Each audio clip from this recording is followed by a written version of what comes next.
First of all, welcome to this information session. So today we just want to introduce to you our MSc Master of Science in FinTech program to you. And before that, we just touch a little bit about FinTech itself, right? Most of you might already know, so it was a very brief kind of recap to set everybody on the same stage. And then we talk a bit about the program, okay? And then at the end, we have a question and answer, okay? So hopefully within an hour or an hour and 15 minutes, we'll finish the session. Yeah. So welcome to the session. And myself is C.K. Chen. I'm the program director of the Master of Science in FinTech program. And this is our second year. We just started the first cohort of students. They just started their term last week. So 46 students altogether. So quite a good team.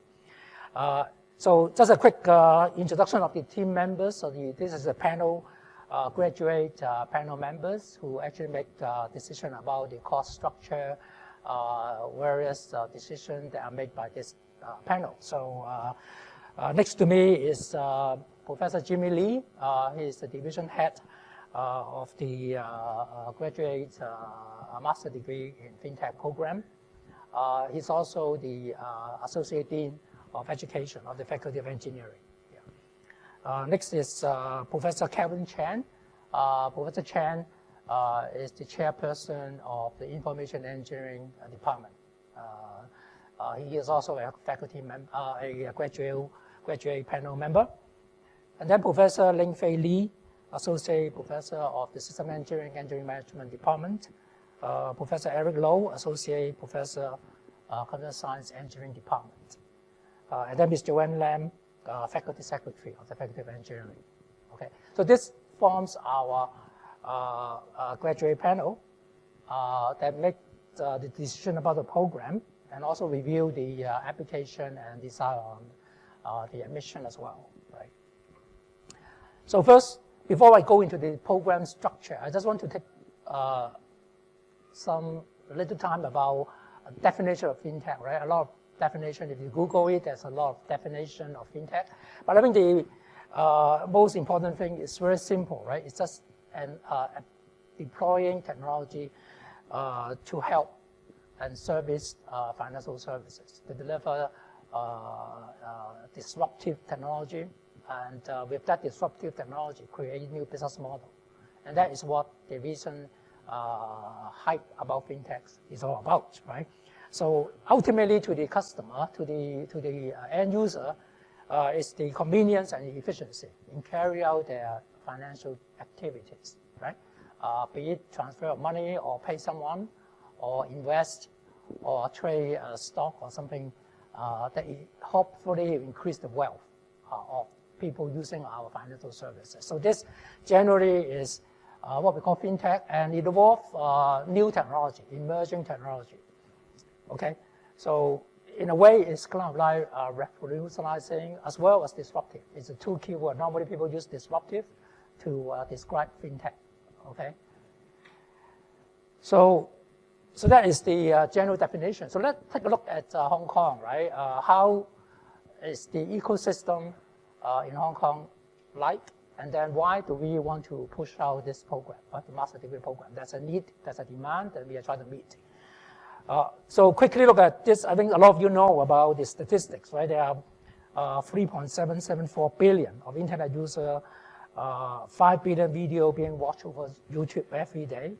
Huge number, a huge number of digital usage, and it's multiplying exponentially, right? So, and then the good news is, I'm not sure it's good news or bad news, right? Is actually a lot of these are driven by Asia, particularly in our mainland China, right? There are a lot of these activities, digitally enabled transformational activities being carried out in Asia as compared to the rest of the world. And then, particularly in mainland China, right, you can see that 95% of the people actually use their mobile phone to connect to the internet. It actually doesn't need to go into a browser, right, or PC. So it's purely a digital mobile world. that we are living in. And then if you compare Hong Kong, well, this is taken from a World Communication Telecom report. It shows Hong Kong actually is far, far exceeding the next country, Singapore, in terms of the number of cell phone subscription. Now, this is subscription, not necessarily the physical phone, but subscribing to cell phone services. Hong Kong actually is far exceeding the others, way beyond US or UK. Right? So we are at the top in terms of this level of active usage of cell mobile to do our daily work, right? Our daily life. And then on this basis, we'll say that actually this couple of years, the 2016 onward to 2020, we see a wave of digital disruption. And what do we mean by digital disruption? Meaning that a number of this technology on the left-hand side, the underlying technology becomes very mature or well-proven that is now creating major business impact. Okay, the major business impact is in terms of AI, right? The use of AI, machine learning, and then is able to be adopted to augment or replace manual work. As you can see, some of the more repetitive work, which doesn't require a lot of decision making or judgment, can be now replaced by AI or machine learning engines, right? So I'll talk a bit about that later on. And blockchain is coming up with a new way of organizing data along a distributed ledger, whereas in the old days, in the mainframe data center environment, we normally have a centralized database, right? Blockchain allows us to distribute in a very secure manner, and it's all encrypted, right? And the data cannot be changed. So that is the advantage, and probably the a set of new applications made possible by the introduction of blockchain technology, right? So you can hear a lot of this new startup are now saying that they are very blockchain capable, right? And then it depends on how good the team are, right? That are able to develop very well sound commercial business model, right? So technology itself doesn't actually help, right? It's only the business model that utilize those technology really change the world, right? That is what we call the disruptive nature of fintech.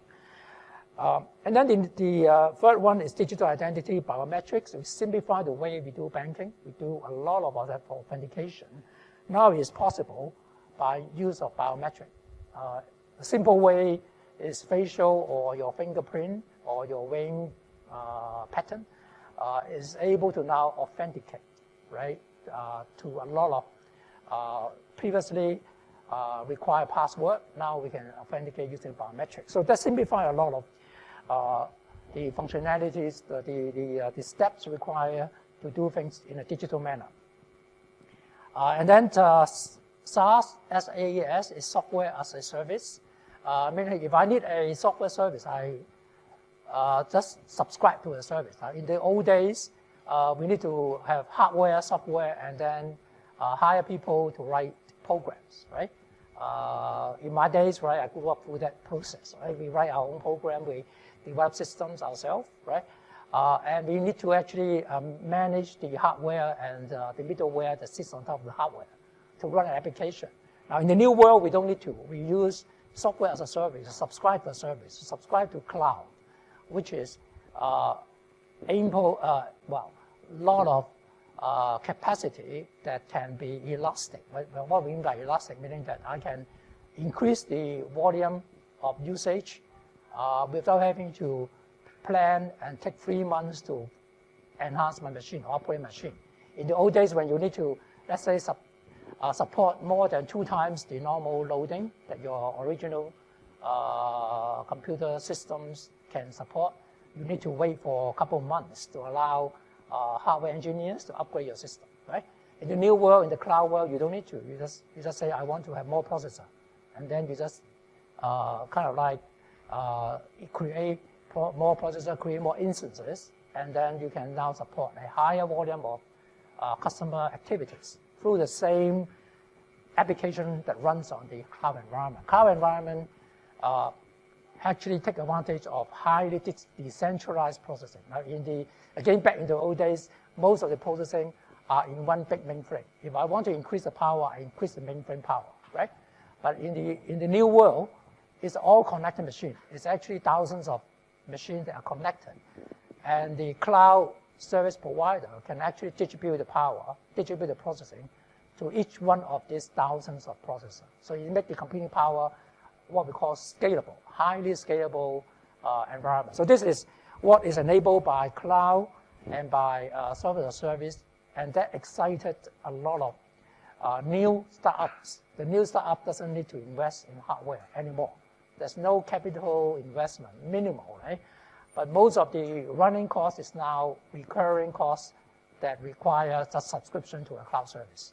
Okay, so if you have a good idea, you just come up with somebody that can engineer the application to realize the idea, right? To create a prototype, and then you just put it on a cloud environment and it can run, right? It will serve as a web application.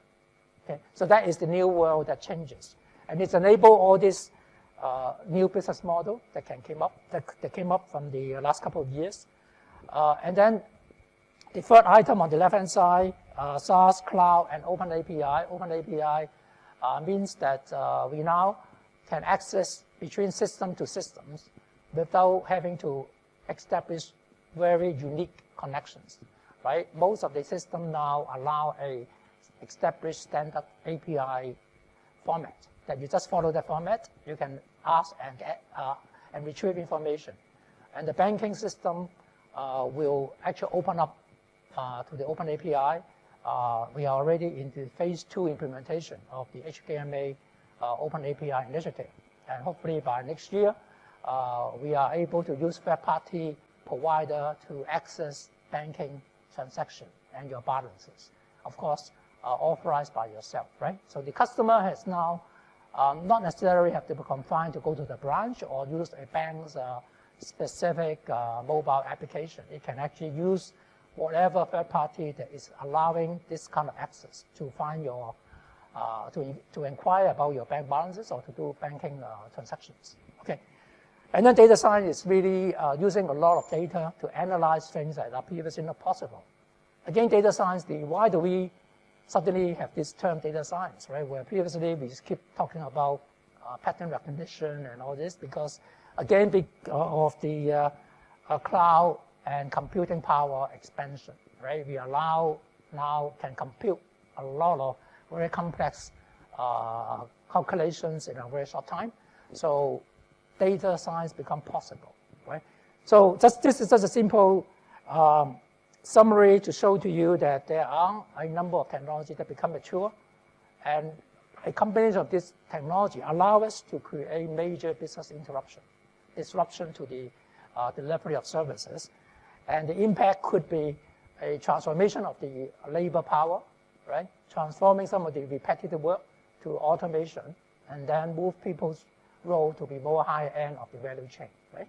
To do more decision-making, judgment, and analytical kind of work than mundane work, right? Okay, so example of the disruption is supply chain, right? In the whole supply chain of moving goods around from country to country, blockchain allows us to do things faster without having to move paper around. And then we have robots to advise customers, so we have robot advisor, so you have robot bankers. So these are the disruption, and so we call it generally the fourth industrial revolution. The bottom quote is from the founder and chairman of the World Economic Forum, and it mentioned about, as you know, the first industrial revolution is steam, right? The invention of steam power. Second revolution is electricity, right? And then the third one is electronics and IT, use of computers. The fourth one is what? It's all this digital revolution and the use of AI that transform a lot of people daily life, right? Okay, so generally we call this the wave of disruption, and this is within a time frame of a couple of years, 5 years, is going to transform a lot. So it's still moving on very fast. So just keep keep your eyes open, right, to see what's coming up. So if you map those transformations to a timeline that shows the evolution of banking in the last many years, right? From 1955, the first what we call fintech invention is credit card, right? 1955, we have the credit card being invented by Citibank in the US. And then only until 12 years later, where we have another invention, which is the ATM, the automated teller machine, the cash machine. Now, it took 12 years from the first invention to have the second invention. And then you take another, 6 years to create a network that connects the banks together. Cross-border payment become possible because of the SWIFT payment network that was formed in 1973. And then we have, we witnessed some deregulation of banking. And then internet banking is 1994, where the internet exploded, the use of internet. Then people start introducing internet banking. And then mobile banking, year 2000, and then person-to-person payment. 2009, we saw the introduction of Bitcoin. And then 2014, the biometrics, and then 2017, we have all this fintech coming up. Now, can you see that this number of years, you can see that the span of time that's needed from one invention to another becomes shorter and shorter, right? Earlier part, you see 12 years. Now it's only, you can imagine, in terms of months, you have a new service being introduced or a new use of technology, right, being put into the market. So this is at a heightened pace. As much as you think about it, it's really coming very fast, right? So what does it mean to the banking landscape? This is a big rhinoceros, right? It's heavy and big and hard to move, right? What does it mean? It means our traditional bank, right? Our traditional banks, normal business, consists of those that are imprint on the body, right? Lending, planning, insurance, investment, trade, receivable finance, right? Cash management and finance, right? But all this now is being surrounded by what are those that are surrounding it? Are new startups. Those that we call the new fintech startups that are coming up with doing a bit of those work, right? Of those kind of businesses. And it's going to eat into the primary business of the rhino in the center. So it creates a very highly competitive environment previously where all these banks, they just do their part and then the customer will have to then use the services. Now, the customer has more choices, right? They can choose Zhifubou, right? Alipay to do payment.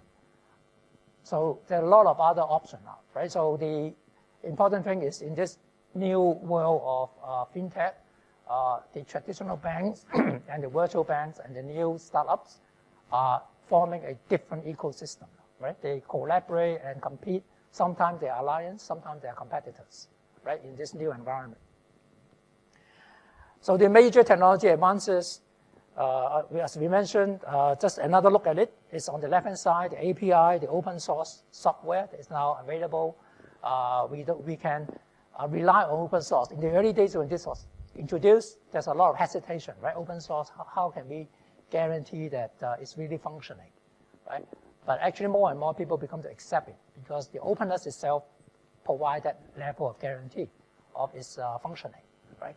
So open source, software, AI, cloud environment, mobile, and big data, all these have major impact on the right-hand side. The right-hand side shows that with APIs, I can now outsource some of the work to a third party. I can still white label it. I can still use that service as mine, but somebody is actually providing the service through API, right? So it's just like if you have written program before, it's just like writing a subroutine. The subroutine will handle it, and then come back with the answer, right? And then open source allows third-party software to be used freely, and then enable service to be expanded to the masses. AI is now not limited to a highly sophisticated small number of people that can do this. Now it's made available through a lot of common services that are available on the cloud, right? So AWS, Google, Microsoft, they have AI components that you can use on the cloud environment, right? So you don't need a PhD in AI to be able to use it. But of course, the research is still needed to make it, to create new opportunities. But then as an application user, you can now use pre-existing AI components that you can explore, right? If you go to a cloud environment, you can explore the AI components freely. Okay, and I mentioned again, cloud already provide elastic storage. There's huge storage that you can subscribe to, just pay per gigabyte cost. And CPU power is per minute of CPU processing power.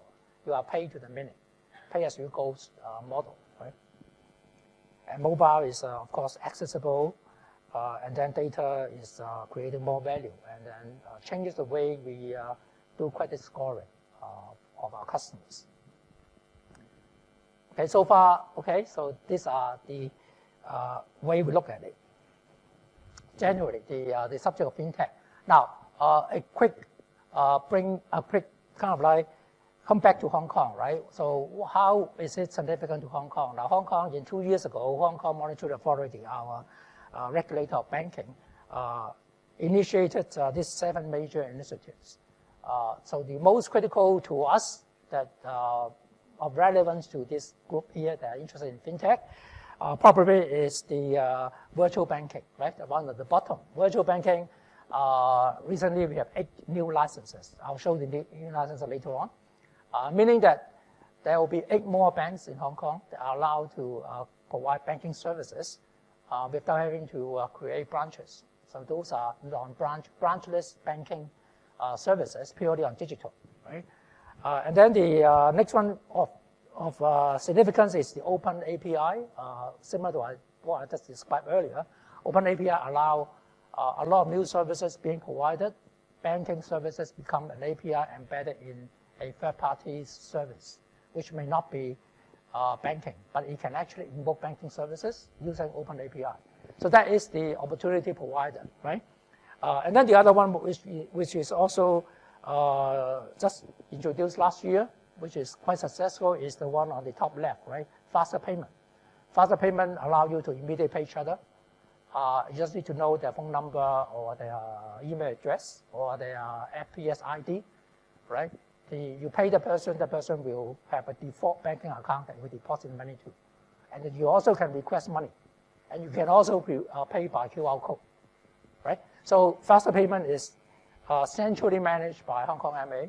So it's across all banks. It's not limited to one bank, okay? That you can do it. And then the last one I want to mention is the Banking Make Easy. Banking Make Easy initiative is that there's still a lot of steps when you want to do open an account or to subscribe to a new service. This is going to allow more automated means of doing it. Let's say use of more use of biometrics, so that we don't need to authenticate too many times. So these are a number of major initiatives that create, hopefully, drive more innovation in Hong Kong, right? To drive Hong Kong to be a innovation hub for fintech. Now, imagine if we have a ranking among the world, the global innovation hub. Which city is the top if you rank innovativeness or the number of fintechs that is created on a regular basis, or the number of venture capitalists that are willing to invest in this fintech? So anybody want to suggest a city that is top? Sorry? Shenzhen. Close, not number one. Any other suggestion? No. Sorry, it's still in Europe. So not naturally Europe, actually it's UK, which is going to be detached from Europe soon. So it's London. London is still the top fintech hub among all the other cities because of the large number of VC available, or the capital available. The investment dollar are still huge. And because London is, again, like New York and Hong Kong, I thought one of the top financial center. So if you have a financial center, you have a good climate of fintechs that make it a fintech hub. So Hong Kong is also a financial center, international financial center. What is the rank of Hong Kong in terms of world ranking of innovation fintech hub? Any idea? How is Hong Kong ranked? What is the number? Give me a number. Not number one. Number one is London already. So, sorry? What's the number again? Number 2? Wow, you are very optimistic. Okay. So number 5. Hong Kong's number 5. But I think we have the potential to move up further, right? Because we are a financial center, and we also have quite a interestingly, the fact about Hong Kong is that we are the only city we have having 5 universities that are among the world's top 100, right? No other city have 5 universities that are ranked within top 100 of the whatever university ranking. We have the top 5 universities, right? So we have the advantage of inherent advantage. Let's not destroy this advantage, right? Let's keep this advantage up, and then we should try to move up the ranking.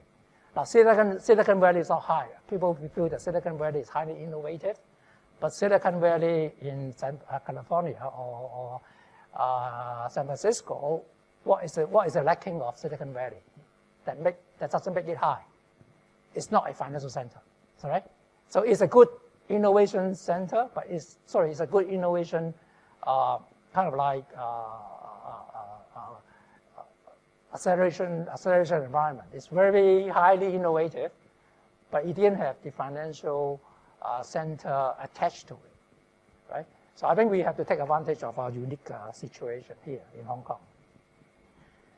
Okay, so just a quick look at the value chain. Why do we call it value chain? Because all this fintech want to move further up into more investment, and the profitability is higher, right? So initially they will start with online payment.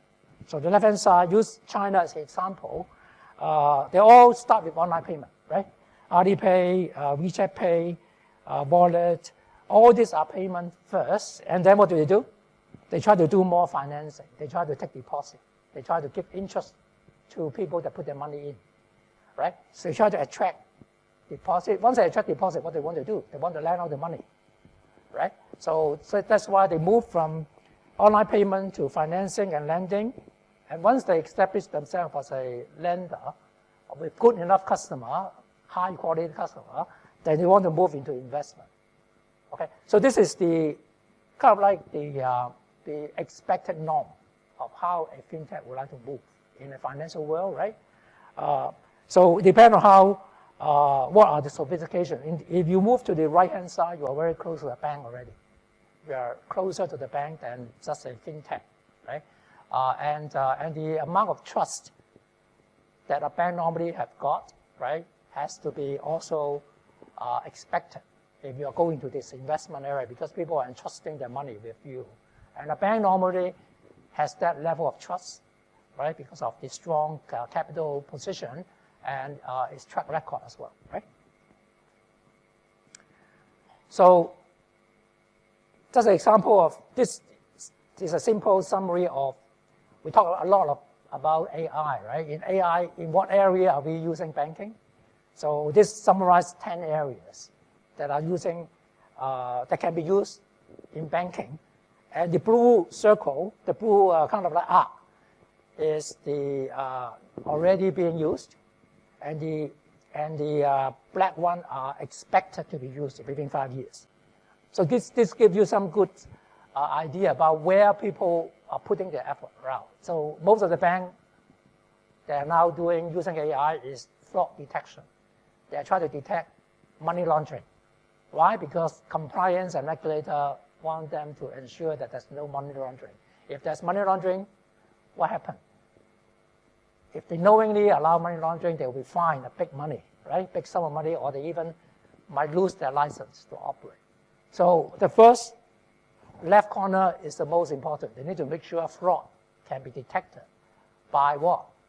By using AI in analyzing patterns, analyzing what happened to a real fraud case, and so that if I can see another payment that looks like the previous one, then I can alert the people that are handling those payments to take a look at what is this company doing, right? Why is it moving money between Africa and South America and moving around? Because they try to launder their money, okay? So money laundering is a big application, and it's actually creating a lot of benefit, a lot of saving. But it's not generating revenue. It's only saving people's time, right? In normal case in the bank, 90% of the alert are what? Are false positive, meaning that they're not really money laundering, but you keep alerting that there may be a possible money laundering case. So you're wasting a lot of people's time to verify whether that is really money laundering or not, right? But if I have AI, I hope to reduce the false positive from 90% to 30%. That means a 3 times improvement in my effectiveness in detecting fraud situations, fraud cases. Okay, so that's why this is the most adopted in the real world, I mean in the banking environment. And the least adopted, of course, is the designing new services. It's almost still rely on human. It's still relying on more senior, experienced executive in a bank to decide what are the new services I want to launch, rather than relying to an AI engine to come up with a new service, right? It's really not the best way of using human, right? So you can see there's a wide range of the use of AI across, and then at different stages, you can see more adoption being put into place, into practice, right? Okay. So to summarize, the fintech scenario in Hong Kong is we will be seeing a lot more fintech startups, and then major e-commerce and technology firms are actually investing in new startups. So where are these startups located normally? They are either in the Hong Kong Science Park, which is close by, right? Or at Cyberport, which is on the Hong Kong Island. And they have programs to invest. The government has a lot of investment dollar available to invest in new startups, as long as they can prove that the idea is promising, and they create a prototype. There will be money given to them to create that first prototype, and then they can pitch for more funding, right? So we expect this to happen. And then similar to what we saw the value chain, right? Start with payment lending and then come up with more services. And then we will see more users who have access to financial services. This is the term given is to create a more common place. Everybody should be entitled to the use of financial services.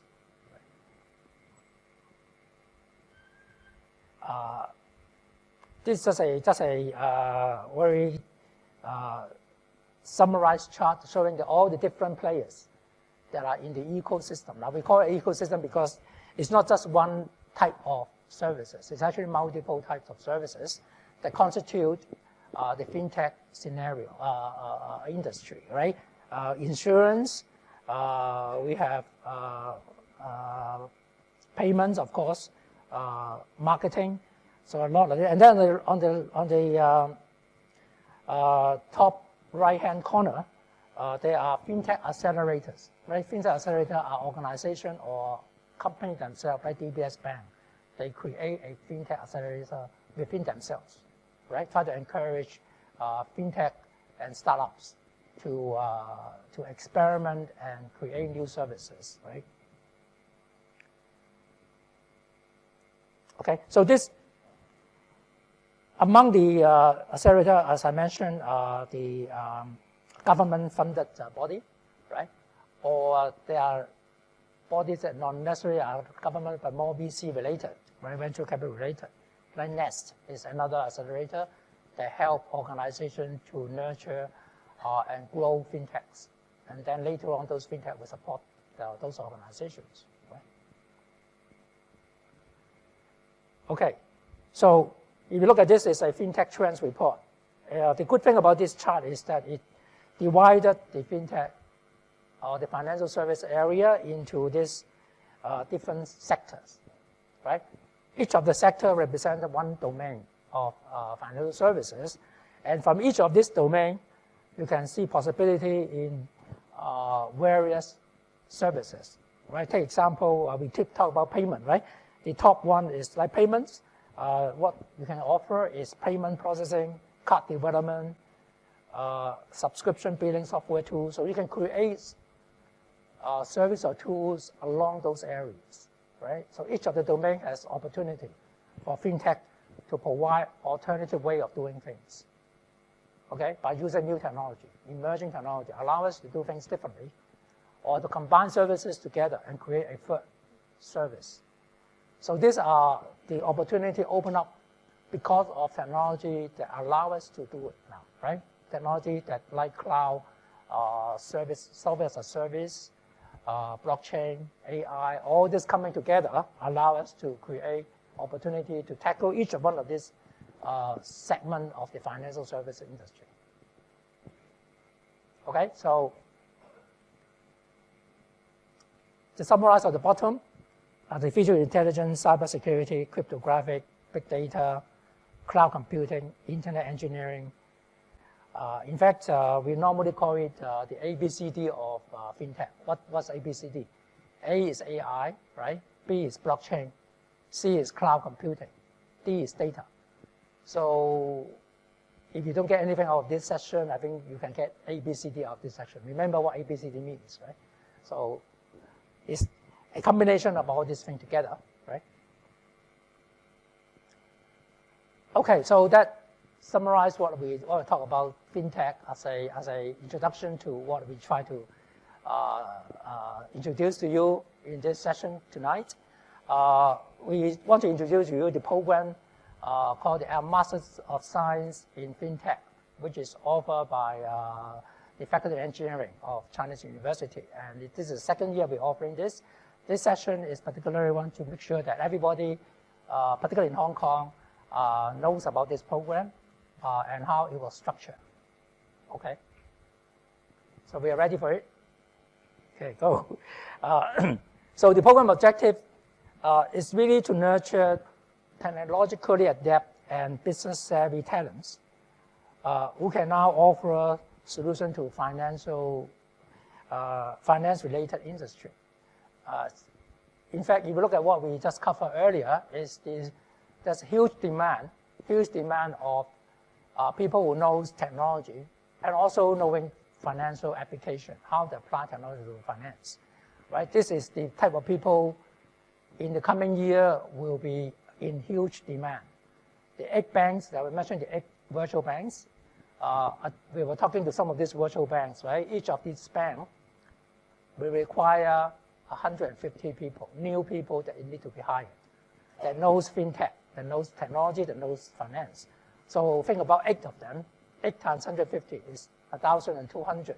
So we are seeing in the next 6 to 9 months, there's a huge kind of like skills transfer between traditional bank and into the virtual bank of 1,200 people, either newly from the industry, from outside Hong Kong, or within Hong Kong's banking industry. There will be a lot of headhunting going around to get all these banks to have the right people in Hong Kong. Plus, the engineers are in China or in India, right? Some of the technical stuff are done outside Hong Kong, but the management and the industry, and the business planning people, marketing people are going to be in Hong Kong. Okay.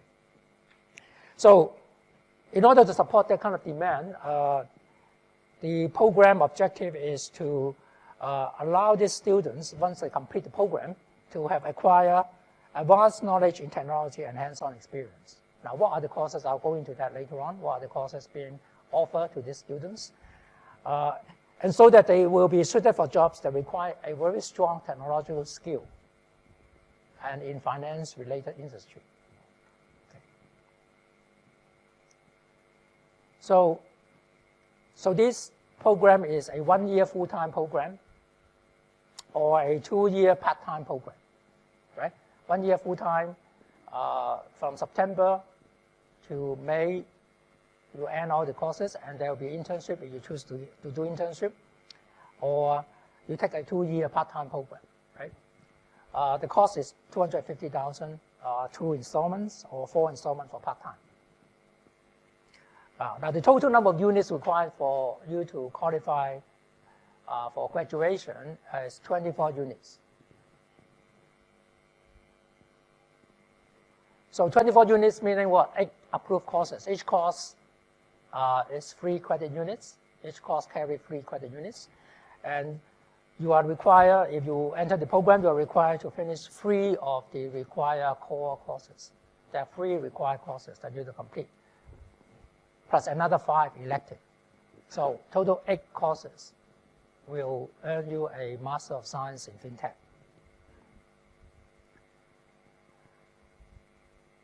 Now, the characteristic about, the uniqueness about our program is there actually are 3 tracks, 3 career-oriented curriculum. First is a course track, meaning that you are purely very academic-oriented. You just want to learn all the subject matters. So you attend all the courses, 3 core courses and 5 electives. But if you are very interested to really get a taste of industry, right, you want to go into an internship, what do we do is that you then take 1 less course, 1 less elective, and then you take a 3-unit internship, right, during summer, from May to August.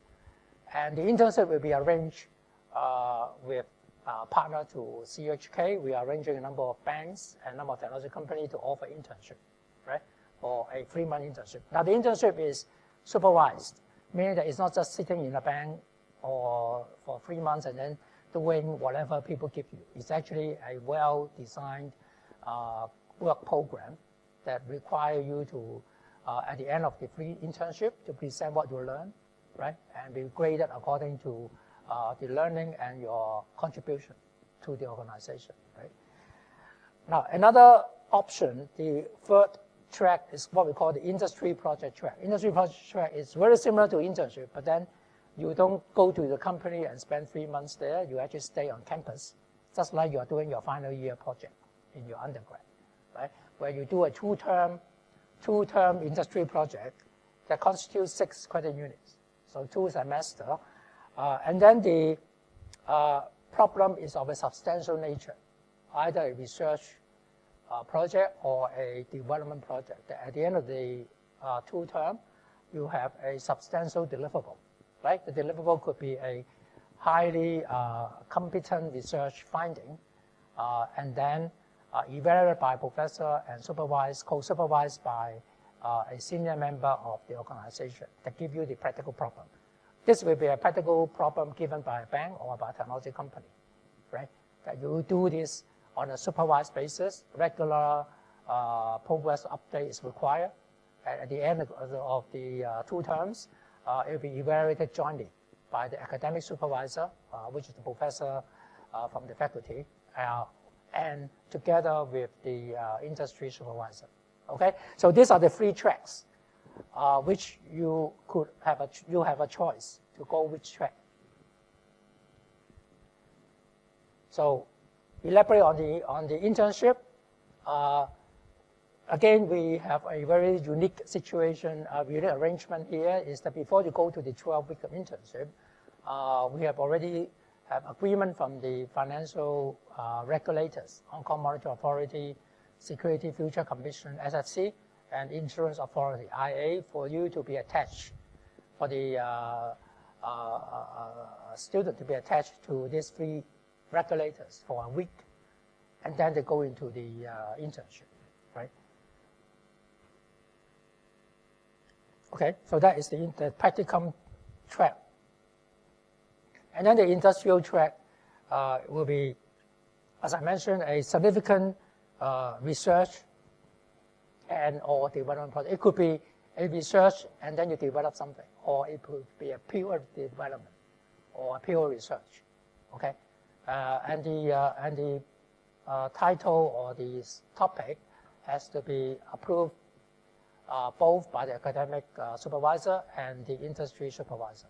Okay, co-supervised by CHK and industry supervisor. Okay, so that is what we call the industry track. So some uniqueness about the program again is there's a wide range of electives that you can choose from. There's a technology-oriented elective, there's a business elective, and there's some enrichment training, which is include the internship type of training. And then we also have a course called entrepreneurship that you can also take as an elective that we will take you to Silicon Valley or any other area where we see that there's an advantage of you being in that environment to learn about and to meet the people, to visit the company, right? So there is an entrepreneurship course that you can take. And then you can practice pitching, you can practice talking to investors, and the visit is sponsored, subsidized by the faculty, right, by the program. And then apart from that, we have a mentorship arrangement with the industry leaders that you have opportunity to visit them during the course of the program. Yeah. Okay, so what are the 3 required courses? Right? The 3 required courses are these 3: financial markets and instruments, because we are talking about finance, fintech. So you need to know, you need to understand what are the different investment instruments and how are the financial market is like. And then advanced financial infrastructure, we want to talk to you about, you need to know about what constitutes the whole financial ecosystem, and what are the applications running in a financial organization. And then there's some hands-on projects for you to work on as well. And then blockchain cryptocurrency are very hot. That's being the latest emerging technology that you need to learn, right, in order to qualify as a fintech person. So as a fintech person, as a fintech graduate, the minimum that you need to know these 3 things.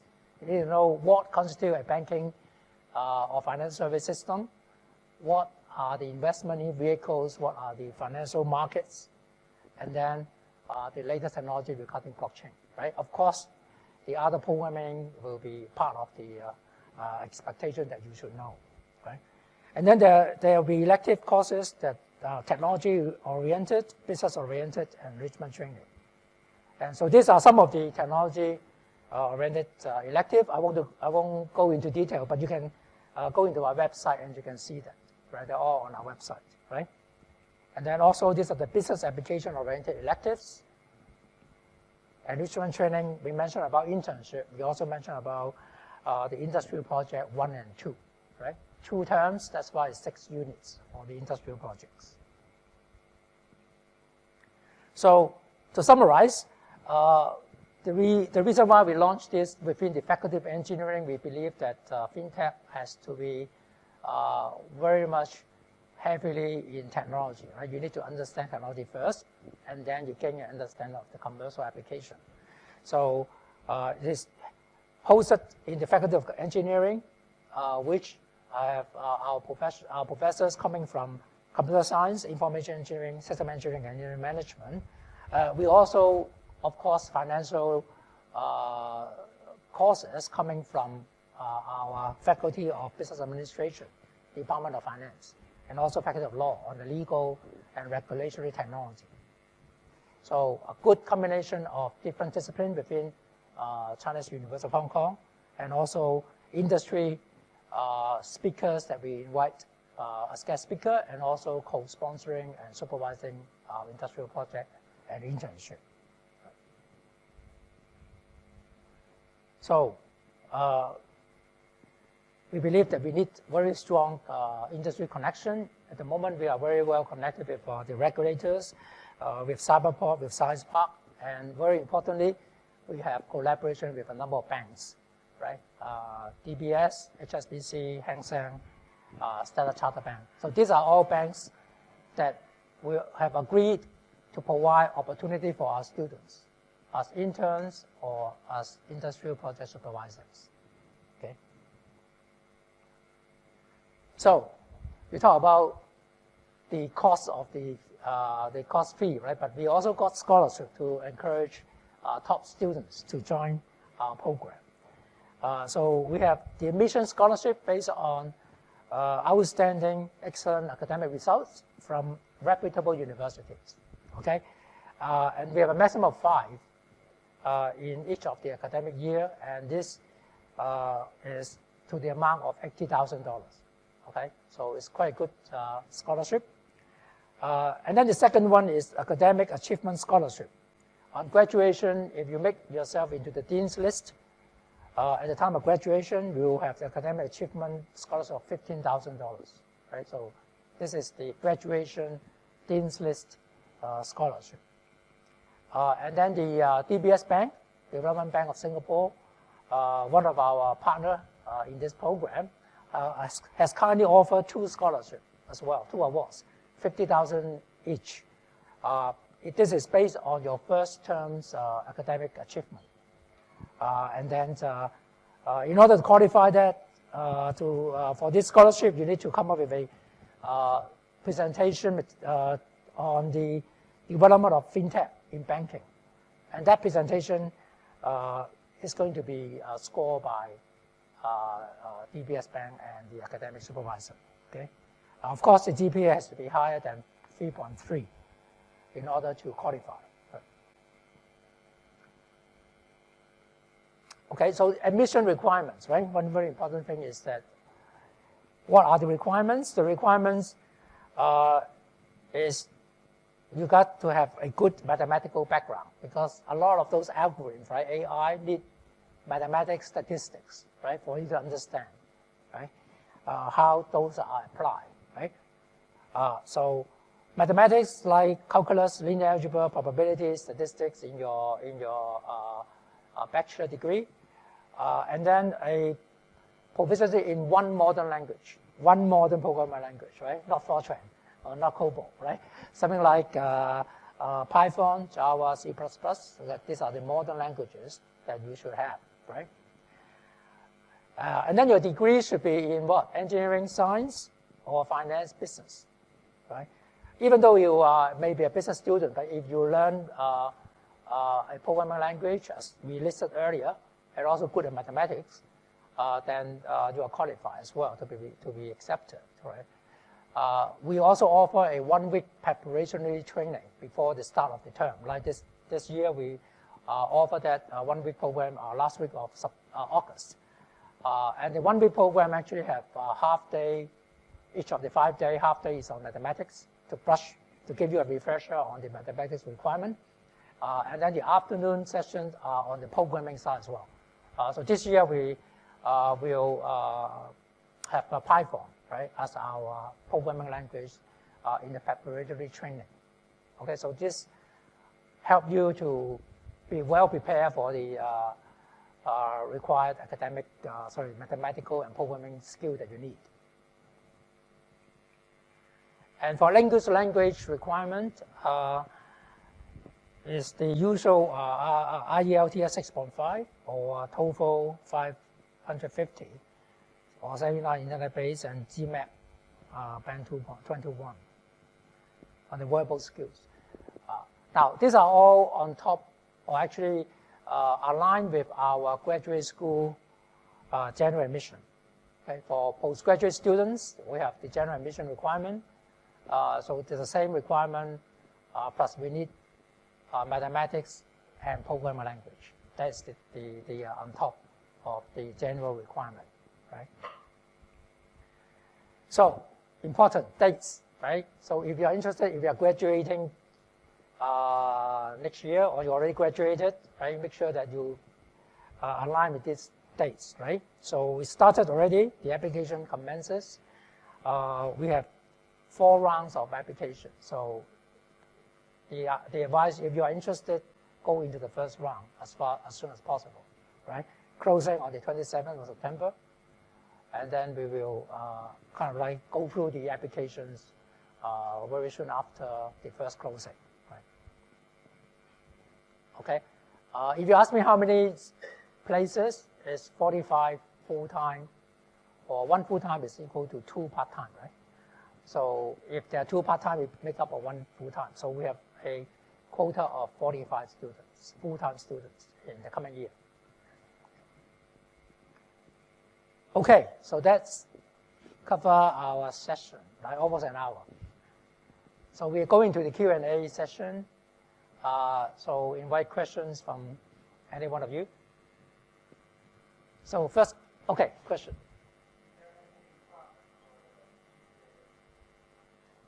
Yeah, GPA, of course, there's a requirement. I forgot, did we specify requirement of the GPA, Joanne? No. We will actually look at the top and screen out the top. The GPA has to be at least a certain level that we accept, and also from reputable universities, right? Okay. So may I ask a question before you ask another question, is that who are graduating this year? Okay. So it's good. So make sure you kind of like have anticipated GPA, I think you know, right? And then you apply, right? Okay. If you are interested in the program, of course, go to our website. Right? There are more information in the website for you to browse through, right? And if you know someone taking the program, you can also talk to friends who are taking the program now. But they're here only for 2 weeks, so you may still find out from them, right? Okay. Any other question? Oh yes, sorry. Yeah.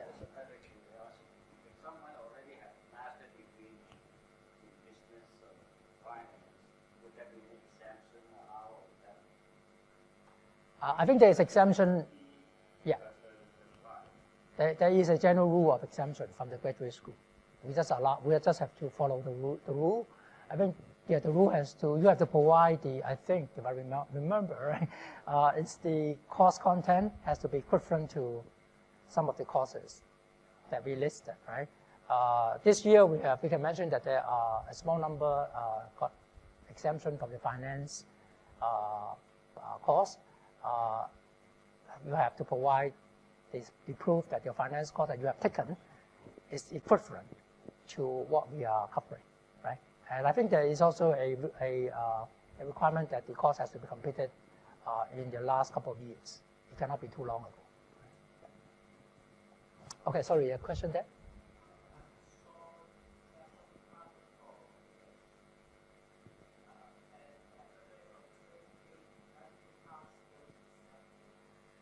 Sorry, do you mean the English exam?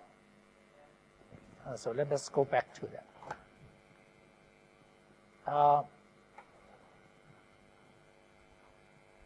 You mean this? Yeah.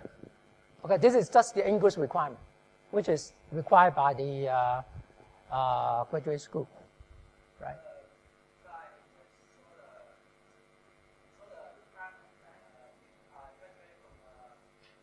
English-speaking university. Yeah, Joanne, is that the case? If this is from an English-speaking university, do we still need this? Still. Oh, okay. You need to provide proof. Yeah, the medium of instruction is English. Yeah, the university that you graduated from has to be proven that the medium of instruction is English. Yes, it's okay. I think it should be okay. Yeah, CUK is okay. All the universities in Hong Kong are okay. Yeah. Okay. And then, of course, English-speaking countries like UK, Australia, Canada, US, I think they are okay.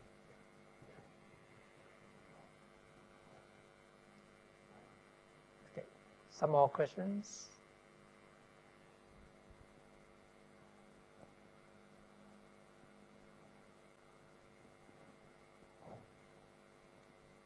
Okay, so anybody that come in from the WebEx?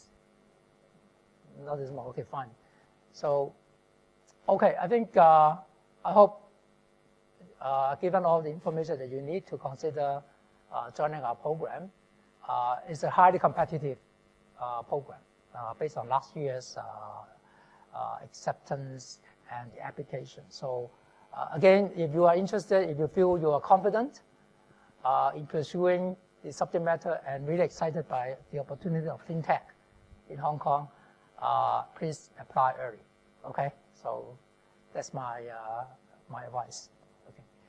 Okay, so thank you for your attention and the time here tonight. Yeah. Okay, thank you.